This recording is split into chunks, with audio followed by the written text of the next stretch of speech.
As we mourn the passing of an icon, we can rejoice in the lifelong companionship he enjoyed with his now departed wife, Her Excellency Mama Lucy Kibaki, and his extended family.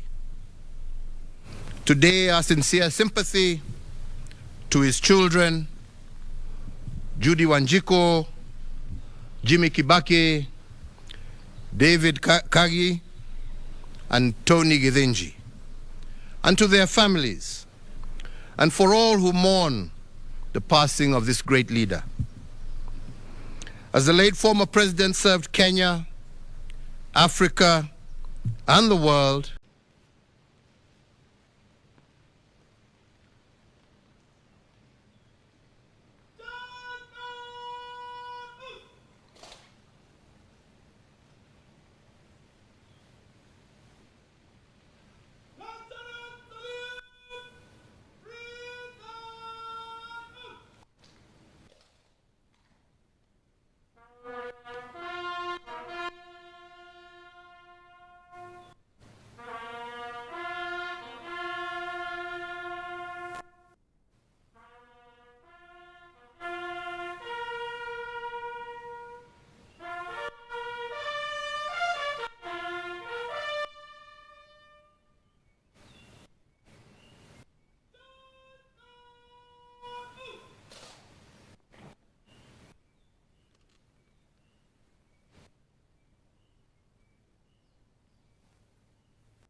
airport.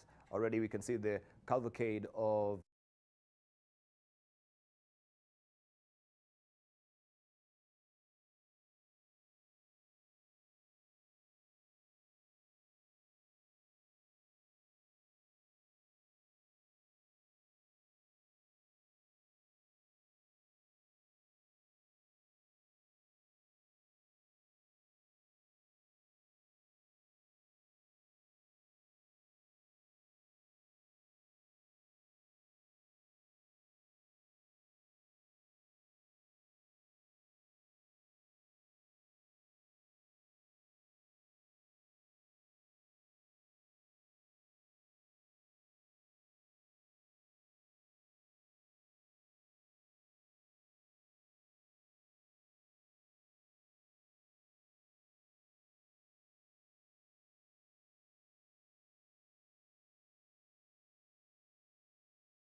hilo, na vilevile kabisa wapo maafisa wa polisi ambao tayari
Stanley Mwai Kibaki was born on the 15th of November 1931, the youngest of 8 children from a family of subsistence farmers living in Nyeri.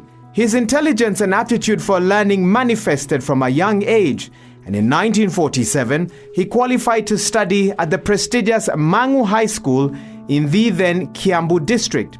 His star continued to rise in academic circles after he was awarded a scholarship to Uganda's renowned Makerere University in 1951, where he pursued a Bachelor of Arts degree in economics, history, and political science.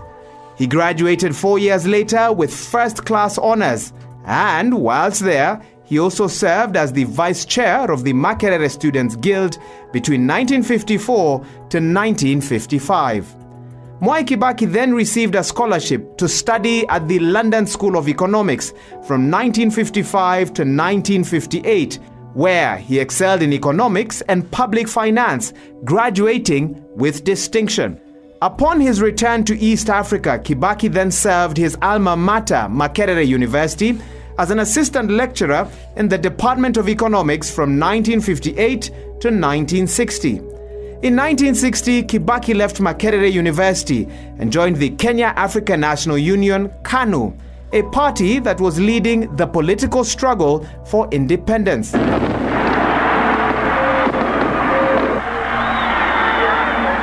After Kenya gained independence in 1963, Kibaki was elected Member of Parliament for Donholm constituency, now Makadara, in Nairobi County.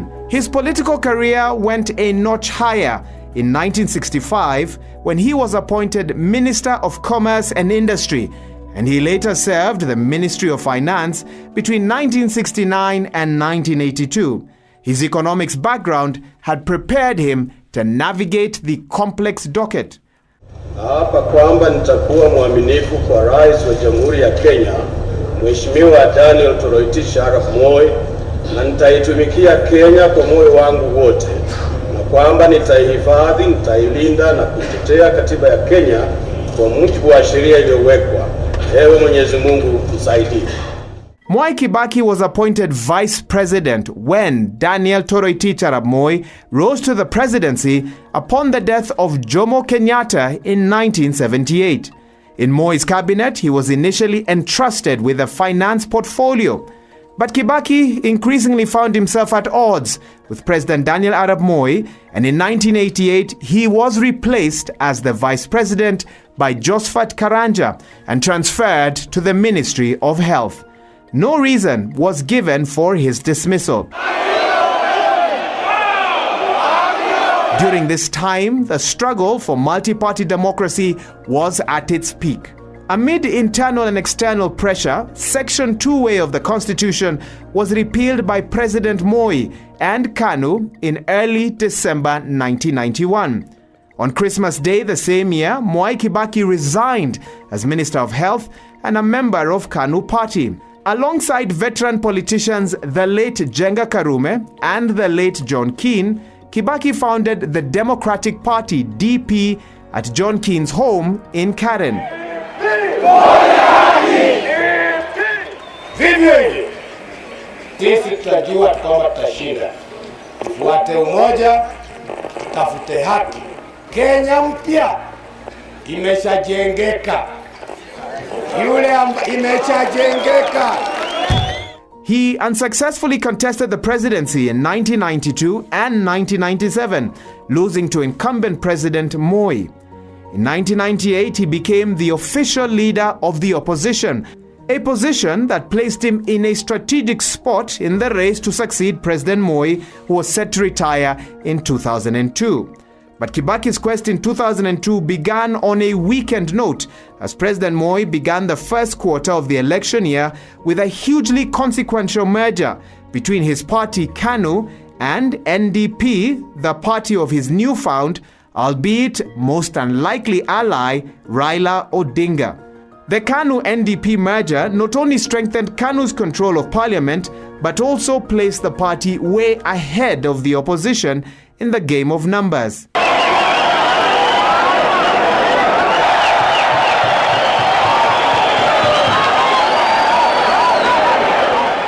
In September 2002, Mwai Kibaki joined hands with Ford Kenya and the National Party to form the National Alliance Party of Kenya, NAC, with Kibaki as its presidential candidate.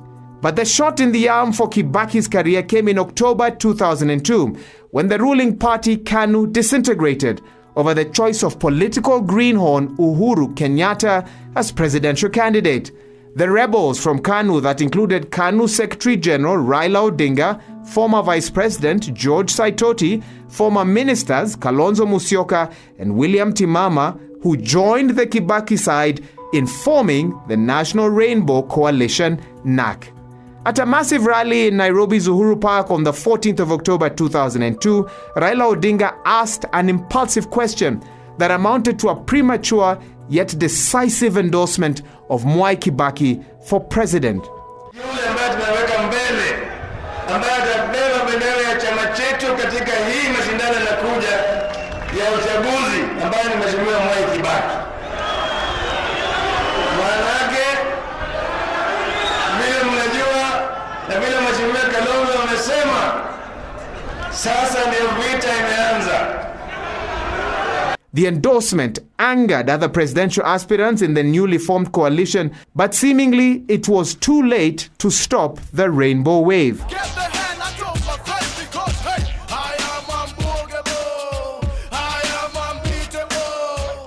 The coalition brought together Kibaki's NAC and Raila Odinga's Liberal Democratic Party LDP. A few weeks before the election, tragedy struck as Kibaki was involved in a car accident and suffered serious injuries. With Kibaki confined to a wheelchair, Raila Odinga rallied the Rainbow Coalition through weeks of a highly energized and widely resonating campaign that ended in the landslide election of Mwai Kibaki as Kenya's third president since independence. Figures do give indication that Honorable Mwai Kibaki is ahead of the next presidential candidate, that is Honorable Uhuru Kenyatta, by a very wide margin. It is not likely that the margin can be eliminated. He has therefore professionally satisfied the criterion upon which a presidential candidate must be declared elected. The Electoral Commission therefore declares Honorable Mwai Kibaki the President of Kenya. Mwai Kibaki, naapa kwamba nitatenda kazi zangu. Sworn in on a wheelchair, President Mwai Kibaki and his team moved with haste to begin to implement some of their election pledges that they had made, including reviving the economy and tackling rampant corruption, especially in the public service. Significant economic changes were implemented by President Mwai Kibaki during his first term as president. However, the endemic corruption that he had promised to fight during his election campaign remained rampant. Although he established anti-corruption courts, his attempts to pass anti-corruption bills were largely unsuccessful. Kibaki's government also suffered from wrangles arising from the failure to implement the pre-election power-sharing Memorandum of Understanding (MOU) between NAC and LDP. Tension over the MOU increased as lawmakers struggled to draft a new constitution, which Kibaki had promised during his campaign. Disagreements concerning reforms, especially the creation of the post of Prime Minister, further divided NAC and delayed the enactment of a new constitution, leading to public unrest.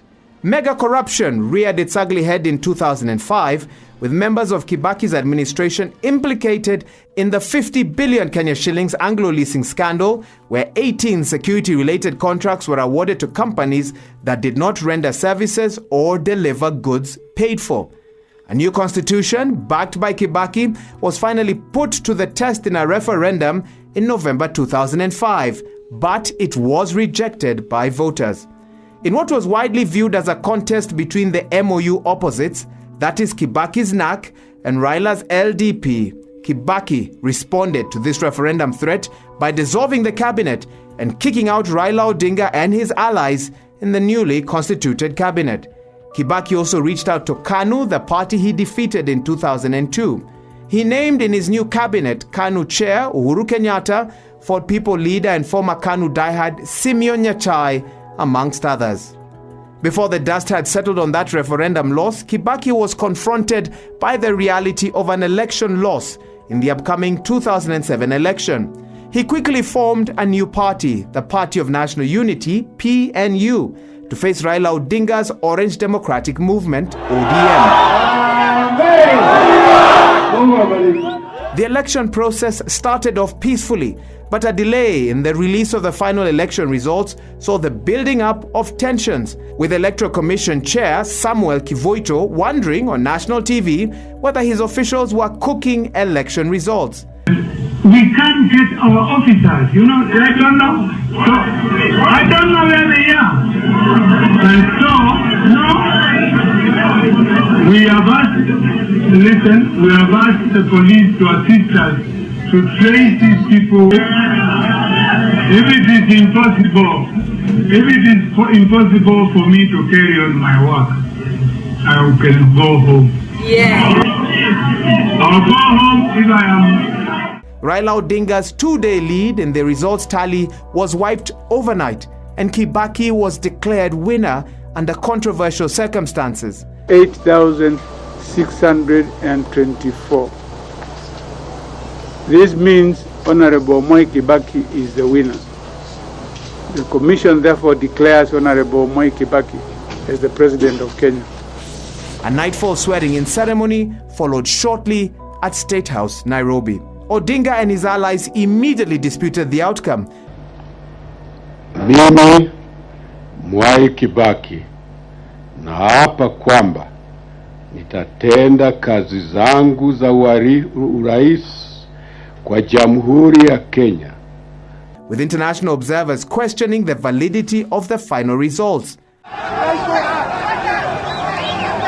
Widespread protests ensued throughout the country and degenerated into horrific acts of violence, which eventually led to the loss of life of more than 1,000 people, and more than 600,000 were displaced in the election's violent aftermath.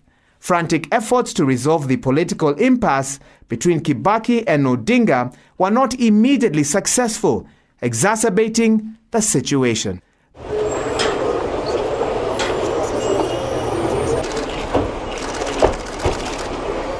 The late former UN Secretary General Kofi Annan arrived in Kenya about a month after the election and successfully brought the two sides to the negotiating table. On February 28, 2008, Kibaki and Odinga signed a power-sharing agreement called the National Accord and Reconciliation Act 2008, which established the office of the Prime Minister and created a coalition government. 2 years later, a new constitution was approved by 67% of Kenyan voters and promulgated on the 27th of August 2010. We'll now wave it to all of us as the fanfare is being played. Mwai Kibaki served the remainder of his term balancing the complexities of a coalition government with the pressure of solidifying his legacy after a hectic 10-year rule.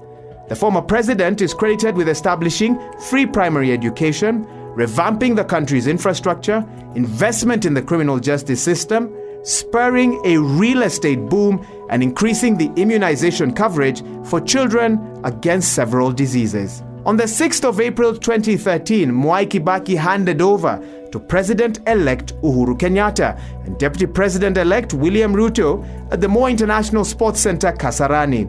At that time, the Kenyan economy was growing at 7.1%, with national debt under 2 trillion Kenya shillings.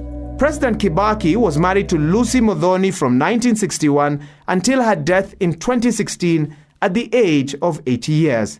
They had 4 children, namely Judy Wanjiko, Jimmy Kibaki, David Kagai, and Tony Githinji, and numerous grandchildren. In 2004, there were media reports that Kibaki has a second spouse, whom he allegedly married under customary law, Mary Wamboi, and a daughter, Wangoi Mwai. I want to make it very clear that I have only one dear wife, Lucy, who's here. And if from now on continue to tell the truth, not lies. I've been hurting us. The president did not say that. You have been tormenting us. I don't know what to get out of it. State House, in response, released an unsigned statement that Kibaki's only immediate family at the time was his then-wife Lucy and their 4 children. Retired President Mwai Kibaki and his family kept a low profile after 2013, with Kibaki giving his maiden public speech in December at the University of Nairobi. After that, not much was seen of the former president, who would make rare public appearances at funerals and state functions. On the 21st of October 2016, Kibaki was taken to the Karen Hospital for treatment and later flown to South Africa for specialized treatment. In June 2020, Kibaki's private secretary, Ngari Gituku, told the media that Kibaki would have regular checkups at the Nairobi hospital. But contrary to some media reports, the former president had not been admitted.